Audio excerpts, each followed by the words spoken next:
Hello, everybody. Welcome once again to Wednesdays with Marijuana. Every Wednesday, right here on CannaWannaBuy.com, we bring you the latest in information and news on medical marijuana and recreational marijuana. Now, we all probably know someone that suffers from obsessive compulsive disorder.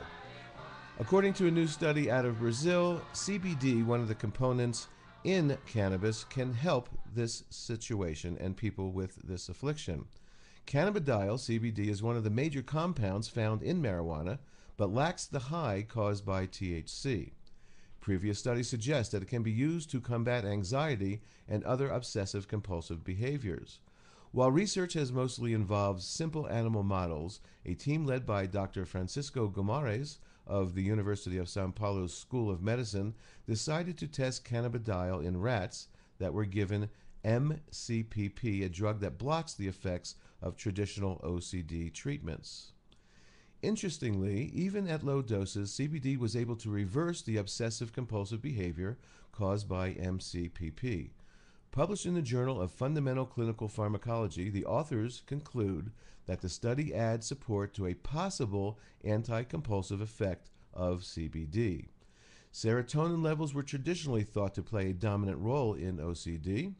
On the other hand, while researchers are still unsure of how CBD works to reduce obsessive compulsive symptoms, a number of studies suggest that the activation of CB1 receptors may be responsible.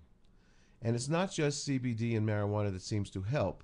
In the study published in 2011, researchers were able to reduce obsessive compulsive behavior in rats by treating them with a synthetic cannabinoid similar to THC.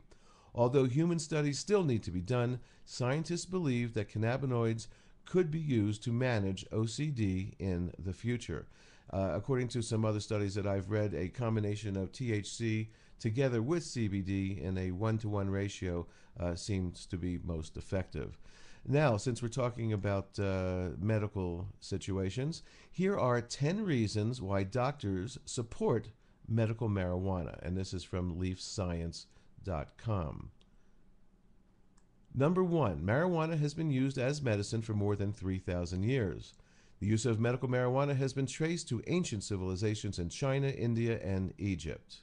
Number 2, the American Medical Association reports medical marijuana and its use in research. When marijuana prohibition was passed in 1937, the American Medical Association, the AMA, was one of the only voices of opposition. Number 3, the high is only from one component.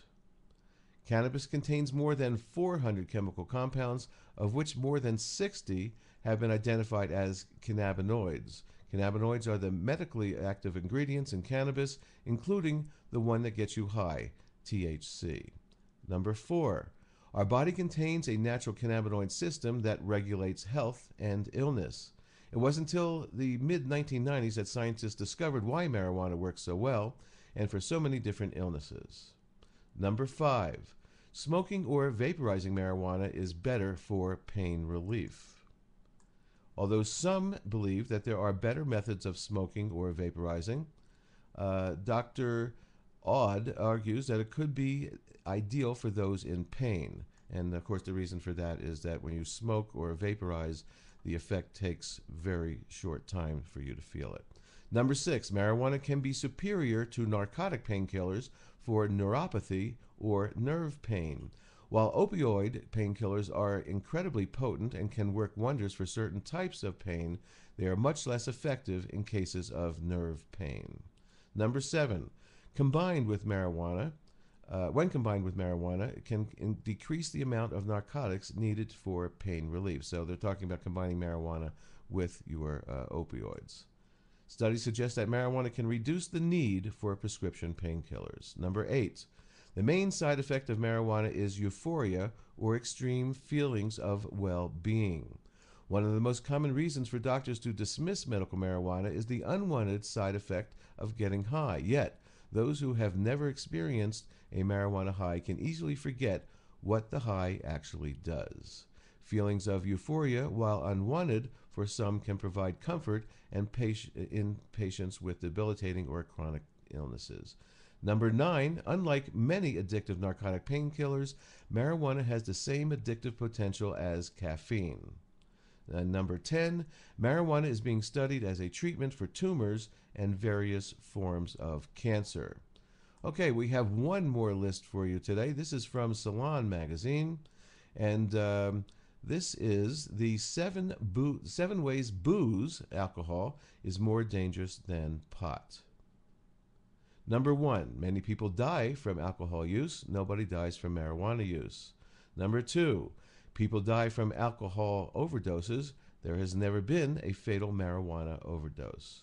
Number 3, the health-related costs associated with alcohol use far exceed those from marijuana use.